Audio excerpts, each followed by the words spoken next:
Bienvenidos sean todas y todos, tanto los que están ahora conectados como los que se van a conectar luego de manera asincrónica. Estamos muy contentos porque justo hoy la Universidad Católica del Maule ha sido acreditada en categoría de avanzada en todas las áreas, lo que es una tremenda señal de confianza en su proyecto formativo, en la ratificación de un camino y es un gran impulso en estos años complejos que vivimos, particularmente difíciles también para las instituciones de educación superior. Así que un saludo muy grande a toda la comunidad UCM, pero además desde la editorial universitaria estamos particularmente contentos hoy día porque estamos cerrando este ciclo de 7 sesiones, de 7 videollamadas, hablemos del territorio, en el cual hemos tratado de entender cómo habitamos, cómo pensamos, cuál es el sentido de la literatura en este intersticio, como le gusta llamar a Javier, político-sanitario, que va de la revuelta a la pandemia. ¿Qué rol tienen los libros y las revistas que se hacen desde regiones? Siempre conversando con invitados regionales, pero sin reducir los territorios a un elemento geográfico, sino concibiéndolos en esencia como comunidad y relación. Hoy les plantearé a nuestros invitados una discusión necesaria. Se acercan las elecciones de constituyentes y mucho se ha dicho acerca de la forma, pero poco se ha dicho acerca del contenido. Así que en esta hora de conversación les voy a proponer pensar ya el debate sobre la cultura que se nos viene en el proceso constituyente. Pero primero voy a presentarlo.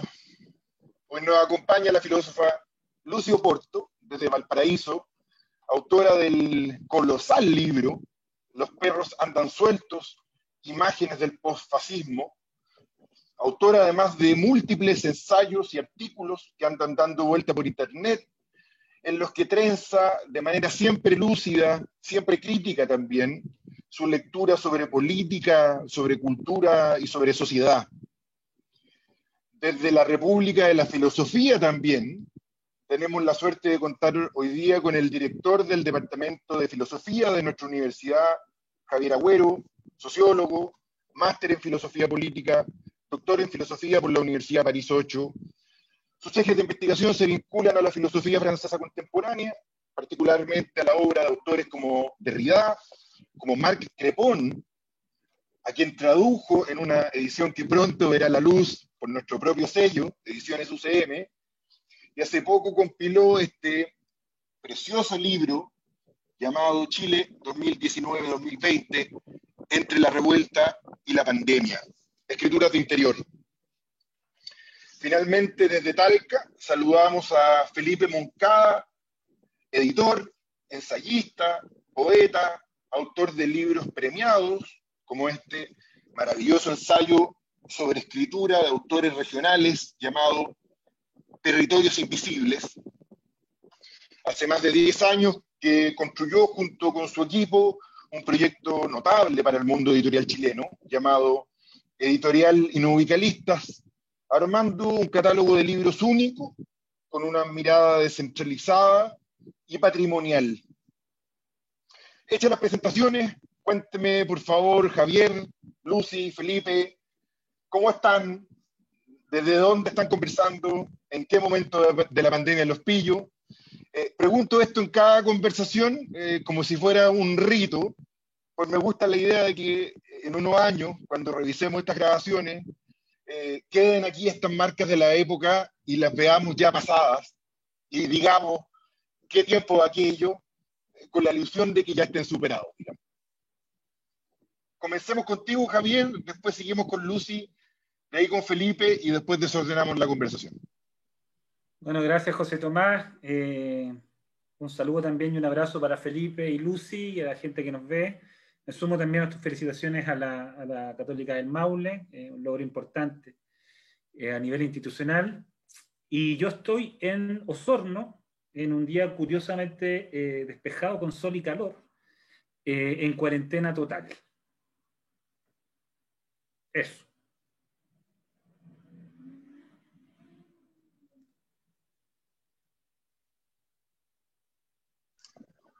Con el micrófono silenciado, Lucy. Ya, Ahí sí. ahora sí, perdón.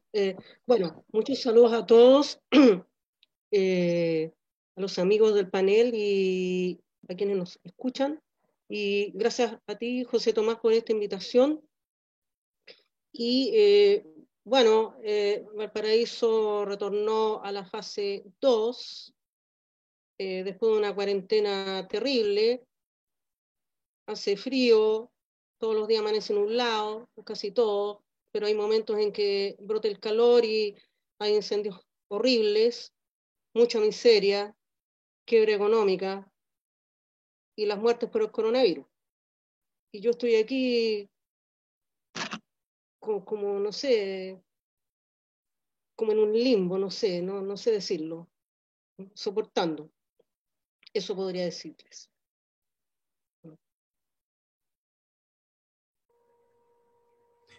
Hola José Tomás, gracias por invitar. Un saludo igual a los panelistas, cariño Lucy, por allá por Valparaíso, a Javier, que está en sus tierras natales, en Osorno. Yo me encuentro ahora en Talca, estamos con una ola de calor esta semana, rondando los 35 grados, y aquí estamos en fase 2, lo que significa que durante la semana la gente sale al centro, a los centros comerciales a hacer sus compras y los fines de semana se tiene que resguardar en las casas. Y acá estoy en el interior de una de las pocas piezas de barro que van quedando en esta ciudad, haciéndole la pelea al calor. Y espero que sea una cooperación bonita y aportar al tema que propusieron. Entremos en materia. Me gustaría comenzar abriendo debate. Un debate, desde luego, con perspectiva, tratando de construir un panorama. Hace unos meses la ministra de Cultura dio unas declaraciones que se volvieron desafortunadamente célebres. La voy a replicar, entre comillas. Dijo: un peso que se coloca en cultura es porque se deja de colocar en otro programa, en otra necesidad de los ciudadanos del país. De más está decir, bueno, que en redes sociales estas declaraciones agitaron la agua. Ese es como el comportamiento natural de las redes sociales. Yo no se las planteo a ustedes con ese ánimo, digamos, sino más bien con ganas de problematizar la noción de cultura que se puede leer entre líneas a la luz de la declaración de la ministra. Creo que ese podría ser un buen punto de partida para enmarcar esta conversación. ¿Qué leen ustedes, digamos? ¿Qué idea de cultura se puede leer de esta declaración de la ministra de Cultura, de alguna manera de igualar la cultura a un sinónimo de peso, digamos, de pesar la cultura?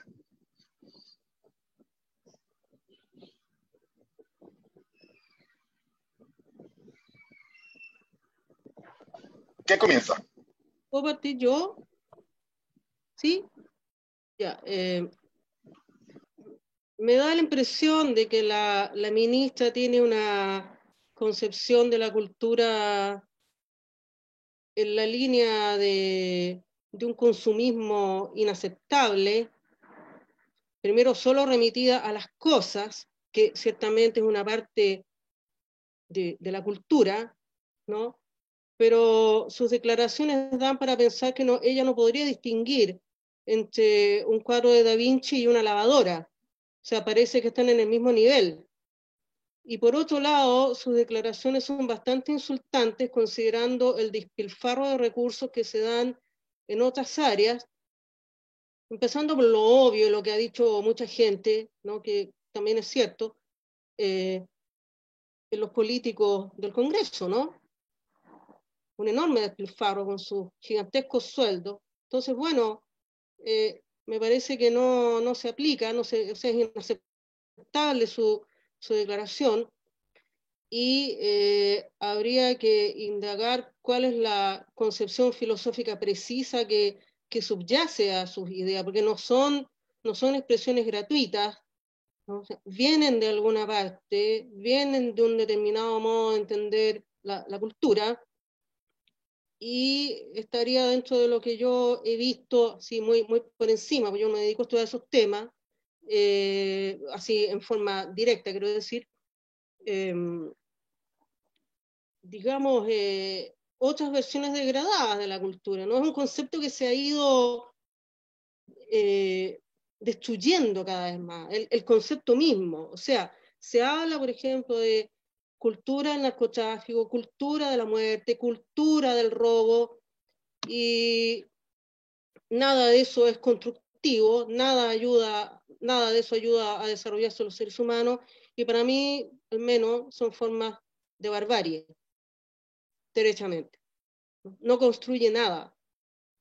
Y esa banalización del concepto ya es un síntoma de una catástrofe psíquica, espiritual y de orden moral, que también incide en un proceso cultural. Pero solo para cerrar, el concepto de cultura es sumamente amplio, eso daría para una conversación mucho más larga para hacer clases sobre eso, en fin. Eso lo dejo hasta ahí por ahora. Javier. Sí, claro. Coincido mucho con Lucy en varias cosas. Primero, asociar el concepto de cultura a una sola dimensión es algo complejo, ¿no? La cultura puede ser abordable, como lo hablamos en algún momento, desde diferentes perspectivas, dimensiones, de diferentes topos, si tú quieres. Uno de ellos es el antropológico, por ejemplo, el otro es el artístico, pero en rigor, por cultura podría entenderse una suerte de madeja relacional que construye sentidos y significados. Significados en el aquí y en el ahora y significados también potenciales hacia adelante. Ahora, la frase de la ministra habría que reducirla básicamente a lo que entiende, a cómo se entiende la cultura al interior del campo político. Y en ese sentido, la frase de la ministra, las palabras de la ministra, aunque brutales, no son sorprendentes. Digamos, la correlación, la correspondencia que hay entre declaraciones como esa y el pertenecer a un gobierno como el de Piñera son bastante coherentes, digamos. No hay, yo por lo menos no me escandalizo en el ámbito de lo retórico, en el ámbito del relato. Es muy coherente, ¿no? con el gobierno que tenemos, que declaraciones como esas se impongan cuando de cultura se trata. Es decir, la neoliberalización de la cultura como un canje, ¿no? Si pongo plata acá, saco plata acá, por favor sean conscientes de eso, ¿no? Eso es comprender a la cultura al interior de cierto marco bursátil, ¿no? De transaccional, si tú quieres. Y por otro lado está esta idea de cultura que tiene que ver y con esto termino, con algo que escribí hace poco y que Lucy me dio luces, justamente, que tiene que ver con la cultura como monumentalización al interior del neoliberalismo particularmente. A propósito de la compra del Palacio Bruna por el Ministerio de las Artes, la Cultura y el Patrimonio, un palacio que cuesta alrededor de 8,5 millones de dólares, que efectivamente es una cosa maravillosa, tiene un valor patrimonial invaluable, pero hay cierta racionalidad que identifica o que identifica a la cultura con la adquisición. Con la adquisición y con la monumentalización, ¿no? Bueno, este Ministerio de Cultura va a ser un Ministerio de Cultura, miren lo que compramos, miren el tipo de palacio que tenemos, por lo tanto somos un país que nos acercamos a cierto radio, a cierto perímetro culto, ¿no? Desestimando con ese mismo gesto, digamos, todo lo que puede ser el otro tipo de cultura, la cultura popular, la cultura los diferentes tipos de manifestaciones culturales que se arrancan, que se desperfilan, que se deslizan de de la propia racionalidad económica. Y eso es bastante penoso porque al final del día la racionalidad neoliberal como que cerca todo. Entonces, dos cosas. Por un lado, no me parece me parece escandaloso, pero no me parece raro las declaraciones de la ministra a propósito del gobierno que tenemos. Y en segundo lugar, una cierta conceptualización de la cultura como asociada al monumento y a la adquisición, que se da también dentro de este marco neoliberal y a propósito de los cercos que el mismo modelo pone.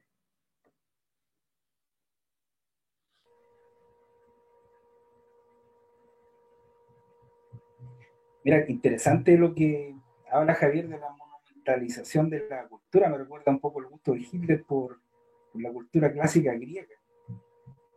Hay una anécdota en que Mussolini invita a Hitler a hacer un paseo en tren por Italia y al paso del tren construyen una especie de monumento de cartón como para impresionar. Y viene, bueno, y eso tiene que ver con ese concepto relacionado como bien, como el valor que se le da al objeto. La analogía que hacía la Lucy con la lavadora y con la pintura de Da Vinci.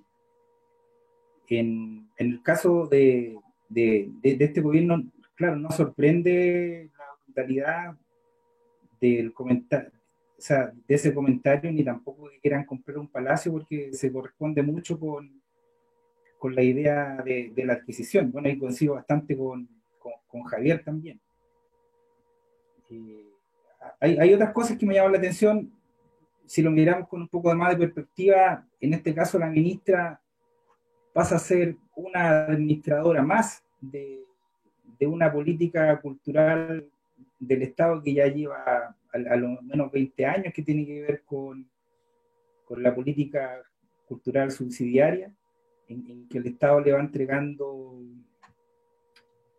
pequeños aportes a los cultores cada cierto tiempo para que se desarrollen fragmentariamente en sus diversas áreas, con la posibilidad de que ellos se integren a la industria cultural.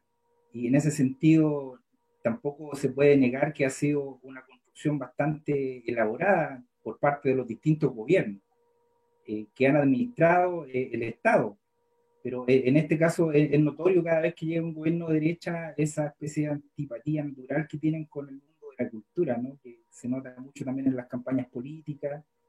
Hay, aparte de Alberto Plaza, hay un par de escritores, son bastante precarias los exponentes que tiene la derecha y ese sector político en especial. Entonces se nota como una antipatía especial ante el mundo de la cultura. Ahora, claro, optan por adquirir bienes, justamente cuando estamos en un proceso constituyente, que hay un montón de discusiones que dar en torno a qué es lo que va a hacer, de qué manera se va a apoyar la cultura en el futuro, y toda esta plataforma, la estructura del Estado no se está utilizando ni para difundir información, ni para plantear debate. Entonces, me parece que algo también mucho del mundo conservador, que esperan que pase una especie de ola, sobre todo con el tema de la pandemia, que se instala como una especie de positividad absoluta, que no acepta ninguna posición contraria, y lo que les da una libertad total también para hacer lo que quieran con respecto a los recursos y con respecto a frenar cualquier diálogo con alguna mirada progresista. Eso, sintetizando, no me parece tampoco rara la postura de esta administración en particular, pero también veo que la posición del Estado es mucho más amplia con respecto a la política cultural y a la cual tampoco se le pueden desconocer logros a lo largo de todos estos años. Era, casi cerrando este primer espacio de conversación, quisiera de alguna manera amarrar esta idea o esta política cultural que yo creo que está en crisis, que pareciera ser una política cultural centrada en el financiamiento o en el modo en que se asignan los recursos, ¿no? Vinculada al fomento, la política del voucher, casi, la del impulso de los sectores, pero ahora muy puesta en duda con el estallido primero y luego con la pandemia, con este discurso que queda puesto en manifiesto de las áreas prioritarias, que en el fondo relegó a la cultura a un espacio completamente secundario, y dejando la sensación ambiente de que el sector artístico, el sector cultural, bueno, no es prioritario, digamos. La sensación ambiente en el mundo artístico es de desprotección, de haber quedado sin recursos. Así que concuerdo en ese sentido con Felipe, que además es un actor que conoce el campo cultural desde varios de sus espacios, digamos. Pasemos a un segundo momento. Hasta ahora se ha puesto mucho énfasis en varias, como en la arquitectura de la constituyente.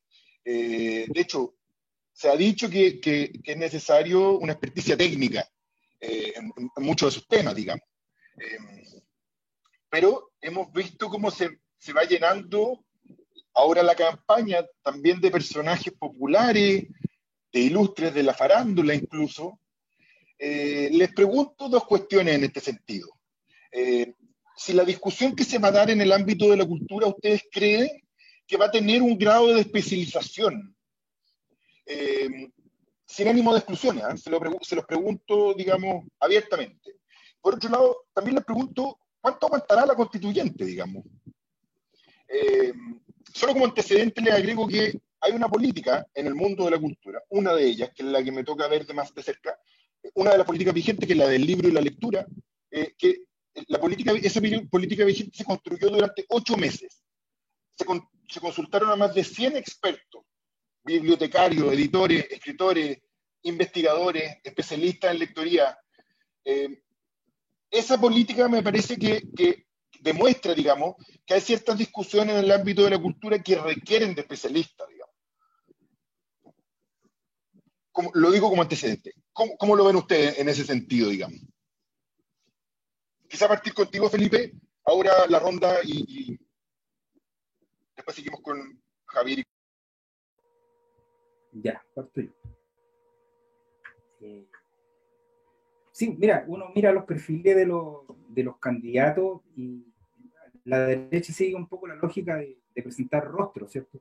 Rostros que son muy visibles por los medios de comunicación y que la gente lo siente como familiares, pero que no conocemos qué pensamiento hay detrás de ellos. Es como lo habíamos conversado en una previa, ¿cierto? Que tenía mucho que ver con lo de Bord, de por qué aparece, es cierto, porque aparece tiene algo de verdad, entonces se toma de eso mucho la derecha política y ahora también hemos visto que también el mundo de la izquierda ha llevado algunos rostros a proponerlos como constituyentes. Ahora, yo creo que esta discusión se ha dado sobre todo en sectores populares. O sea, a ver, una vez que ocurre el estallido, a mí me tocó presenciar en Valparaíso un montón de cabildos y asambleas en distintos lugares. En la Plaza Chaurre, en los cerros, en las escuelas se hacían agrupaciones, en todos lados se discutían propuestas. Se hacían distintos grupos por sectores, porque cada sector va a querer llevar su tema. Va a estar la gente de los recursos naturales, lo que le interesa el tema de las políticas de pensiones, vivienda, salud, etcétera. Hay muchos factores distintos y siempre había un grupo relacionado con la cultura.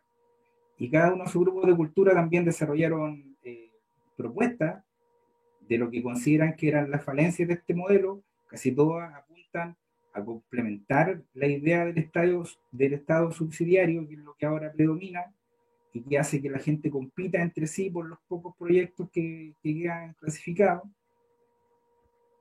Entonces, yo creo que lo que pueden hacer estas personas que lleguen a ser elegidas como constituyentes es tomar lo que ya está desarrollado. O sea, ya las propuestas yo creo que ya están y las ha hecho la gente, la ha hecho la ciudadanía, que son quienes impulsaron este proceso de cambio político. Entonces, yo consideraría realmente que sería una patudez tremenda que llegara un candidato constituyente con una idea propia de lo que tiene que ser de lo que tiene que ser la visión de la cultura, porque esas visiones ya están desarrolladas a través de los cabildos. En ese sentido, creo que debieran primero que nada informarse de lo que ya existe, de todos estos documentos que circulan por ahí y que ya tienen muchas propuestas con respecto a la cultura, más que ellos ser los que lleven una idea propia. No sé si se entiende la idea. Se entiende perfecto. Y solo antes de pasar la palabra, ¿tú tienes alguna de estas propuestas marcadas de estos productos que dejaron como salida los cabildos? ¿Hay idea fuerza? Sí, a ver, por ejemplo, una fuerte es asegurar el acceso a la cultura para la población, que tiene que ver con que siempre en este país, desde siempre, han tenido acceso a los bienes culturales quienes tienen acceso a los recursos económicos. Entonces, romper esa brecha es una idea fuerza. Lo otro es promover la protección social de los artistas, ya que se desarrollan en este sistema de subsidio. Un año tienen sueldo, el otro año no lo tienen, un mes sí, un mes no tienen ninguna seguridad en torno por ejemplo, a lo que sería una pensión, etc. Otro sería estimular el desarrollo de la educación artística, que ha ido implicada hace mucho tiempo. Otra idea importante es intervenir los medios de comunicación, o sea, los medios de comunicación que sean plataformas plurales, que representen realmente la necesidad de los territorios en torno a la cultura y que no sean una forma de modelar el pensamiento por parte de los monopolios económicos, que es como está planteado ahora el tema de los medios de comunicación. Ese es un tema terrible porque influye a toda la sociedad. O el tema de patrimonio, de memoria histórica, incorporar la diversidad cultural, promover la igualdad de oportunidades en cuanto a género, promover la inclusión en cuanto a discapacidades, desarrollar con más fuerza programas de fomento lector, relacionar la protección del medio ambiente con su relación con la cultura. Ahí hay varios ejes y cada uno de esos ejes que menciono muy en la pasada tienen un desarrollo amplísimo en todos estos cabildos. Entonces, la gran idea es cómo esto puede estar representado en esta Constitución, que es una especie como de objetivos generales del proyecto país, citando a Pepe Cuevas.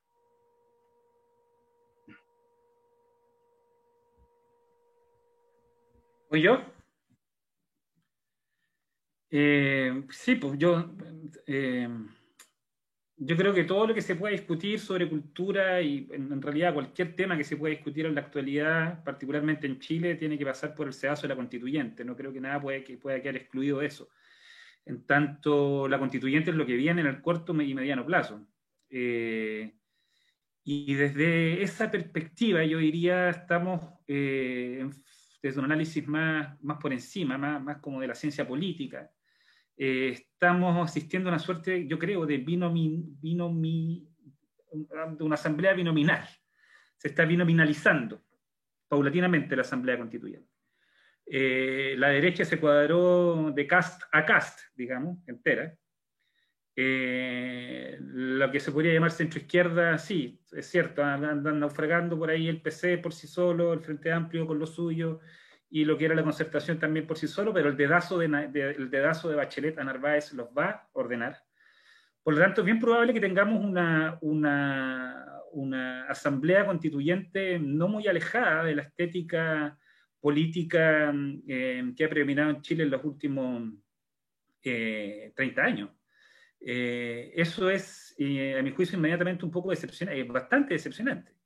En el sentido de que ahí donde pensábamos, espero equivocarme, que ahí donde pensábamos de que la Asamblea iba a significar la articulación y la configuración de un nuevo tipo de disputa por el poder, de un nuevo tipo de disputa, finalmente, por lo que entendemos por país, al final del tiempo, los poderes de siempre parecen cuadrarse y entrar ellos mismos a disputarse lo que tradicionalmente se han disputado, ergo el poder. En esa línea, entonces, la cultura, cómo entra la cultura en esta asamblea, es algo que, más bien, a mi juicio, está dentro de un marco de gran incertidumbre. Bueno, son 155 escaños, 17 reservados para pueblos originarios, y yo creo que la cultura no va a ocupar un lugar central en la discusión. Por lo menos no va a ser prioritaria. Hay que entender también de que cuando hablamos de cultura, yo creo, estamos hablando de la cultura a nivel político. Estamos hablando de un tipo de Estado, en primer lugar, y por otro lado, de un tipo de comunidad, en segundo lugar. Hay una cultura que promueve el Estado, ¿no? Si en Chile hay un Estado y un modelo neoliberal, bueno, la cultura que se va a promover va a estar en coordinación con ese modelo neoliberal. Va a ser una cultura neoliberalizada. Aunque esté en contra del modelo y genere propuestas artísticas contra el modelo, igual está mediatizada por un Estado de corte neoliberal. Si logramos entonces construir un Estado que sea justamente más Estado, donde los problemas públicos no se resuelvan con soluciones privadas, digamos, ahí donde se constituya un Estado propiamente público, si eso es posible, la cultura entonces va a hacer un resorte también de esta preocupación del Estado, de la estructura del Estado en general como tal, va a ser una expresión del fortalecimiento del Estado, y eso en buena hora. Pero por otro lado está la cultura que emerge desde abajo, digamos, que no necesariamente tiene que ser el resorte de un Estado o de un tipo de Estado. El Estado neoliberal puede producir un tipo de cultura, un tipo una dimensión completa donde hay concesiones, donde hay transacciones, donde hay tranzas, digamos, de corte neoliberal, está claro, pero hay una cultura que se opone a eso y que emerge desde abajo y que no necesariamente está en coordinación con el Estado que está en ese momento imperando. Entonces, esta cultura que no responde a la arquitectura de un tipo de Estado particular, a mi juicio puede ser muy interesante también, va a ser muy interesante de ver. ¿Qué es lo que vamos a comprender como cultura en el transcurso de la constituyente? Más allá de lo que el Estado mismo pueda proponer por cultura. En el sentido que se pueden proponer concursos, se pueden proponer fondos y las típicas cosas, ¿no? Pero hay una cultura que es propiamente comunitaria, propiamente popular, en el sentido extensivo de la palabra, y que emerge desde las tripas mismas de un pueblo, ¿no? Esa cultura, que puede ser entendida también como contracultura, creo que va a ser muy interesante de poder evaluar, de poder mirar, y también quizás de ser parte. Porque si al final del día la Asamblea Constituyente es secuestrada por los mismos, ¿sí? Si son los muchachos de siempre, los muchachos y las muchachas de siempre, los conocidos de siempre, eso a mi juicio va a repercutir o debería repercutir inmediatamente en la construcción y en la configuración de una contracultura, que de alguna u otra forma acorrale a quienes van a definir lo que es la cultura desde una perspectiva puramente sistémica, ¿no? O política. Eso podría decir.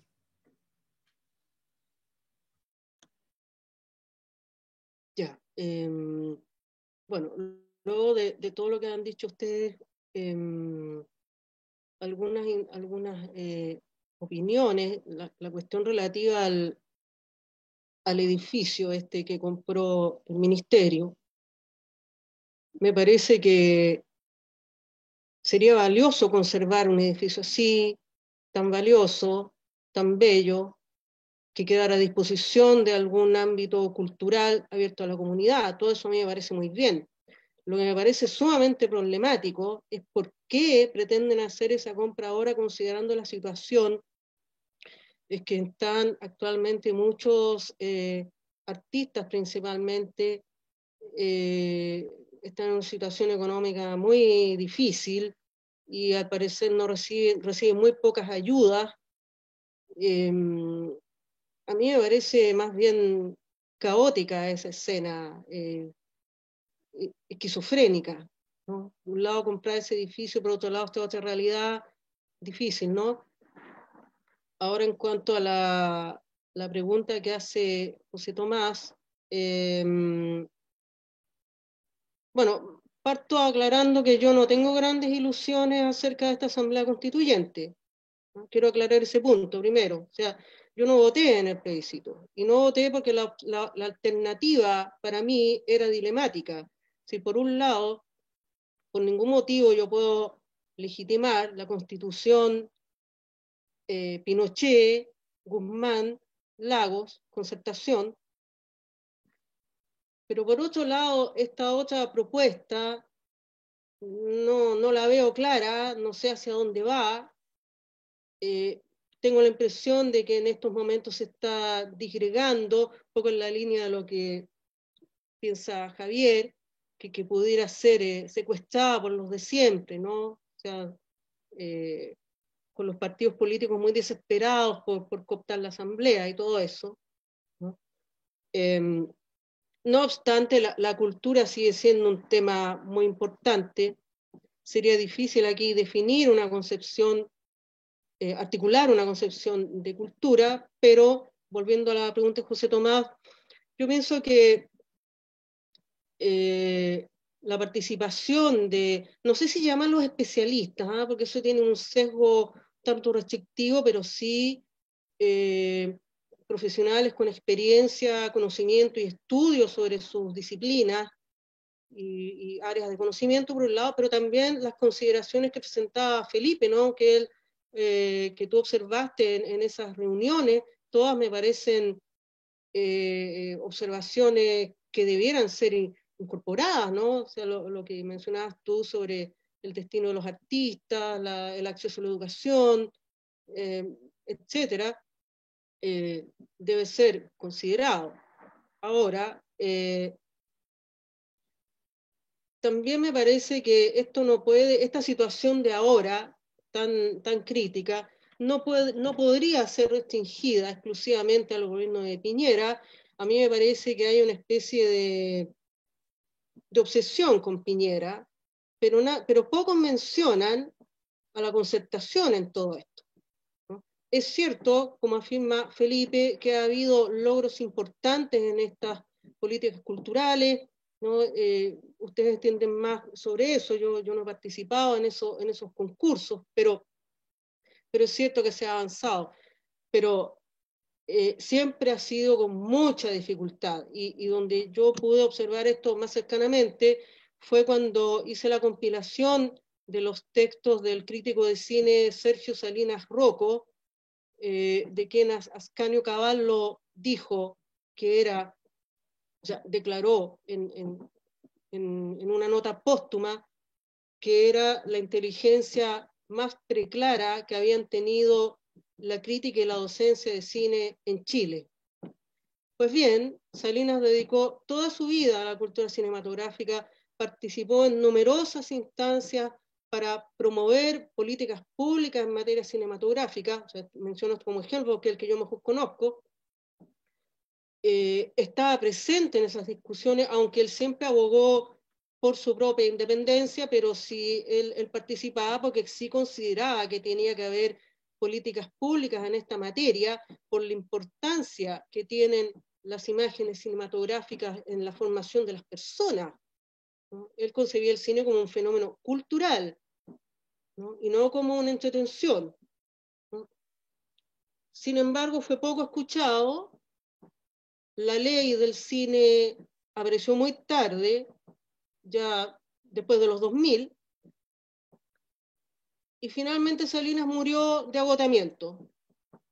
En el año 2007 murió a los 65 años de edad de un colapso cardíaco fulminante, y yo pienso que fue debido a la fatiga que le provocó ese proceso. Entonces, yo solo afirmaría que no concentremos esto solo en el gobierno actual, porque finalmente la concertación fue la que termina promoviendo el consumismo como forma de vida. O sea, ellos mismos lo han declarado, la democratización del consumo. Y eso tiene incidencias culturales nefastas, que es lo que hemos estado hablando ahora, ¿no?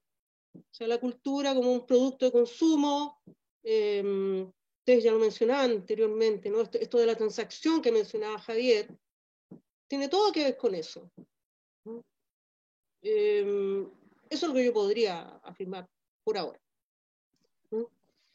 Yo concuerdo con Lucy de que esta idea de cultura, sea la que sea, difícil de abordar, imposible de agotar, no la vamos acá a acabar en esta discusión, es una idea que tiene mucha continuidad. Ha cambiado desde luego de nombre, por supuesto que ha ido adquiriendo una forma ya más definitiva en este Ministerio de las Culturas y las Artes, en fin, pero es una idea que se ha arrastrado, digamos, desde el retorno a la democracia, y creo que hay algo que la subyace. ¿Qué es eso que creo que está en crisis? Me pregunto yo si existe la posibilidad, digamos, en este proceso que vamos a entrar ahora, de que esa idea se redefina. Pero hay mucha interacción de la gente que está conectada ahora. Déjenme leerle algunos de los comentarios, porque también hay preguntas. Va quedando poco ratito, se nos ha pasado rápido el tiempo. Hay saludos. Elizabeth Toledo, un saludo a los participantes. Gracias por tocar temas de actualidad. Dice Natalia Acevedo, excelente tema. Gracias por informar a la ciudadanía.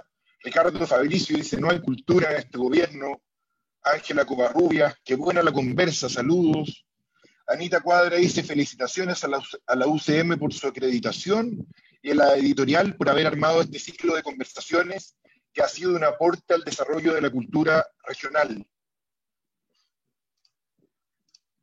Pachi Maldonado dice, saludos a los 4 por el programa. Pili Valdebenito manda aplausos. Jorge Polanco pregunta, dice, felicitaciones por el diálogo. Me gustaría preguntarles, ¿cómo se podría pensar el lenguaje neoliberal y por ende esta práctica en la cultura?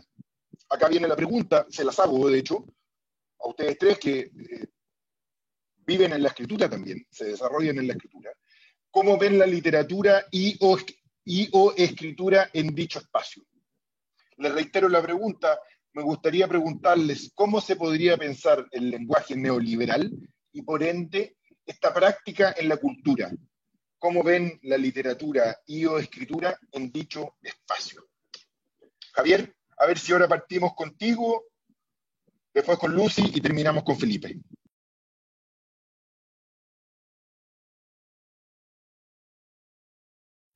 Estaba silenciado.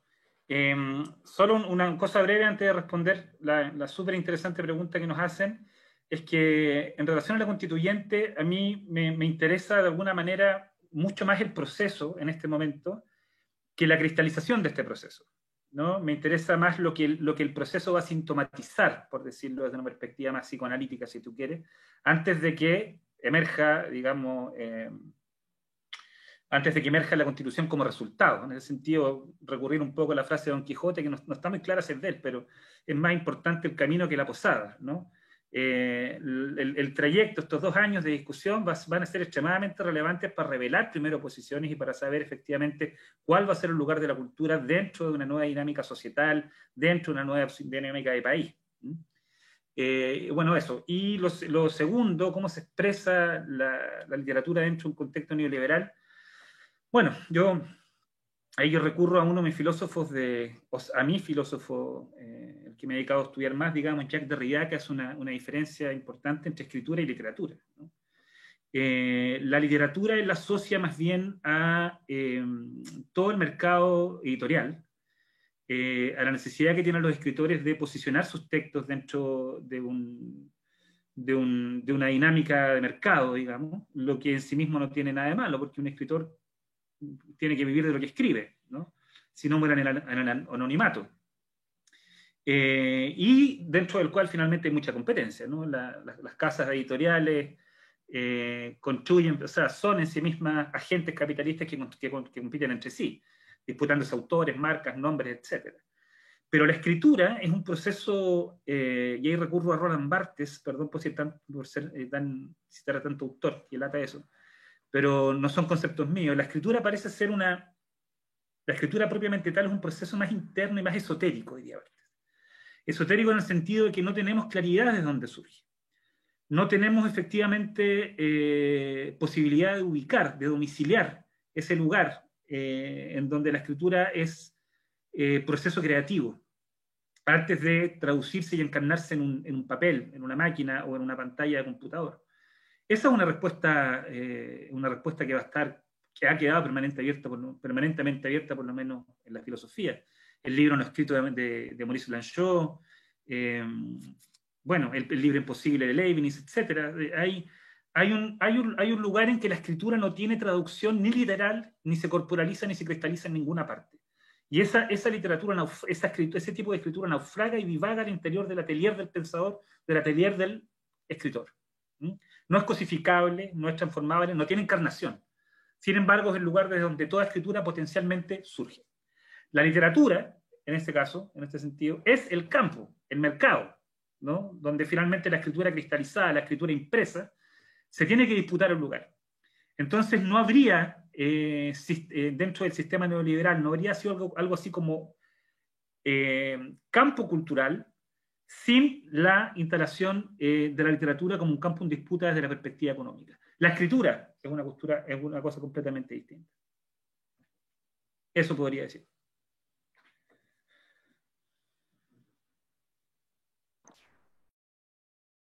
Ya, bueno, saludos a Jorge Polanco, saludos, Jorge querido, gracias por conectarte a esta conversación. A ver, el lugar de la escritura frente al neoliberalismo, de eso se trata, ¿no? Es una pregunta difícil de responder, porque tiene varios niveles. O sea, estamos viendo, por ejemplo, cómo las burocracias intervienen las formas de escritura cada vez más. Se ve claramente esto en el mundo académico actual, ¿no? A través de los papers, por ejemplo, que en mi opinión destruyen la escritura, destruyen el amor por el conocimiento, destruyen el amor por el conocimiento. Y es simplemente una forma de resistencia que tiene que ver con la vida interior finalmente, con el espíritu, para mí por lo menos, ¿no? Ya casi no se habla en esos términos, pero a mí eso no me importa mucho. Tendría que ser de esa manera para que esté conectada con la vida aún y con una fuerza interior que pudiera manifestarse, porque en mi opinión tiene que manifestarse de alguna manera, ya sea a través de la imagen, el concepto, a través de alguna forma artística, la música, la danza, un pensamiento en sentido amplio. Ahora, ¿cómo darle una forma a ese lenguaje neoliberal, que es lo que pregunta Jorge? Se puede de distintas maneras, pero ¿cómo se daría? O sea, el lenguaje neoliberal mismo, cómo ha invadido todo, sería una opción, poder elucidar ese punto. Y por otro lado,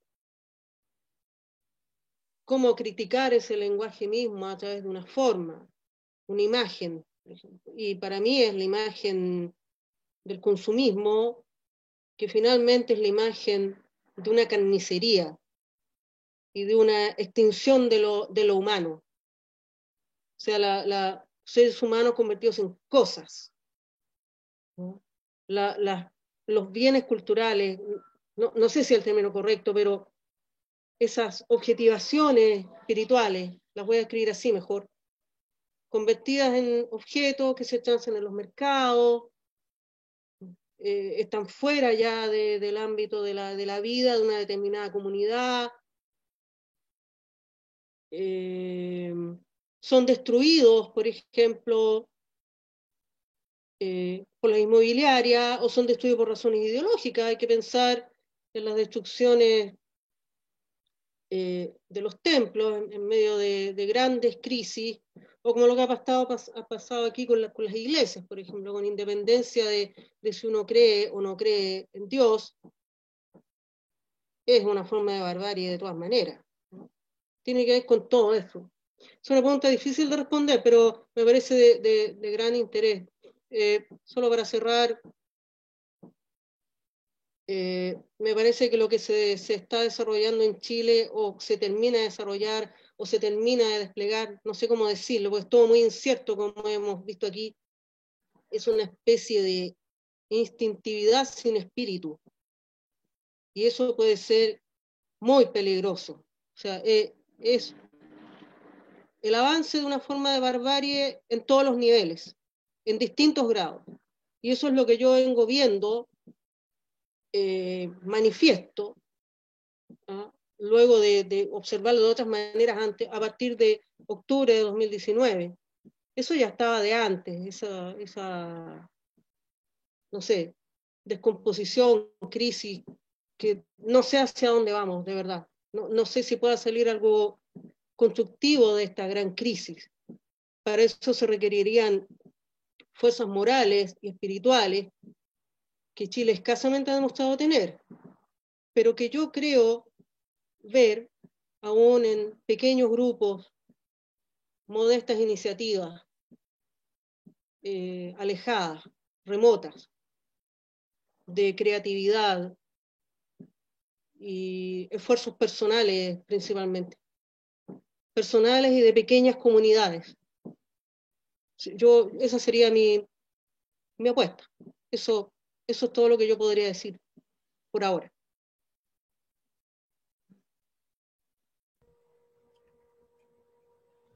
Bueno, saludos Jorge, gracias por la pregunta, allá en Valdivia. Me gustaría cerrar un poquito el tema anterior de la Constitución. También comparto la idea de Javier de que el debate va a tener poca cabida el tema de la cultura.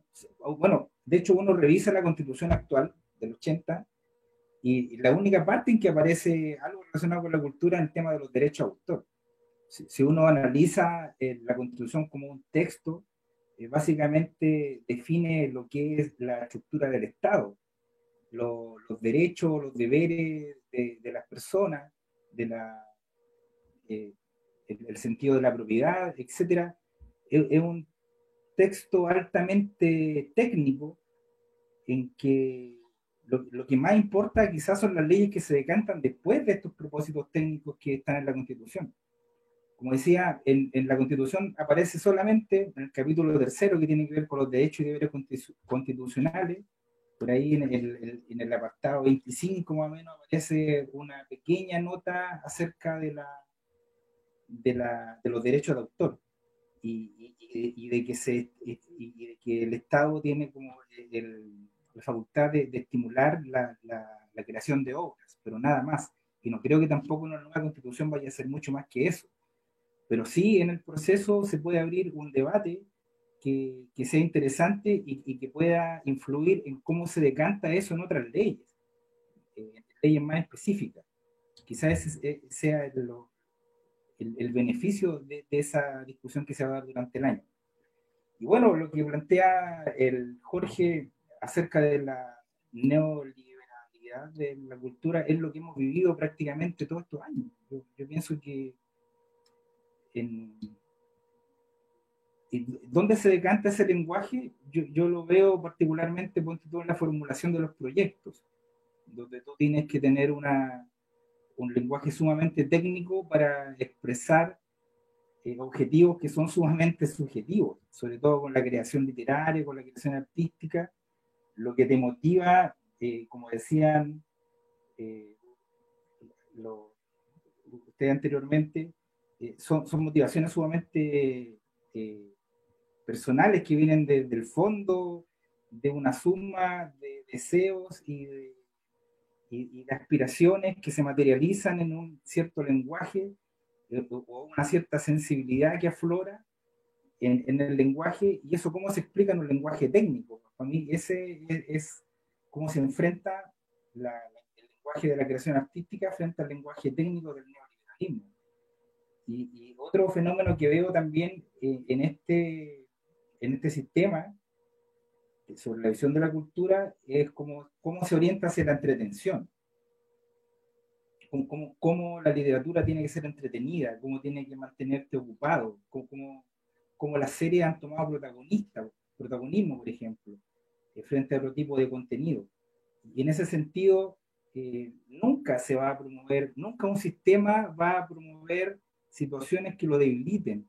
Y en ese sentido también hay una especie de paradoja porque el Estado estimula cierta creación de obras, pero esas obras nunca van a llegar a hacerle un daño a los propósitos de este Estado. Y en ese sentido también yo creo en la contracultura, en lo que se genera fuera del margen de lo que se financia. No niego la importancia de lo que se financia, pero la esperanza más la tengo puesta en lo que se genera fuera de eso. Y una analogía podría ser lo que ocurrió en los 80, cuando en este país vivíamos bajo una dictadura política y se generan redes de publicaciones, fanzines, publicaciones con mimeógrafos, ¿cierto? Peñas culturales y un montón de vida underground, un mundo contestatario que genera, que traduce un impulso vital de las personas y que no necesitó un apoyo de un Estado. Yo creo que ahora estamos en una situación parecida, estamos viviendo en una dictadura sanitaria, como dijo Mañalich, y también siento que la esperanza está puesta en lo que pueda surgir al margen del discurso de lo que pueda financiar el Estado. Eso, por ahí creo yo.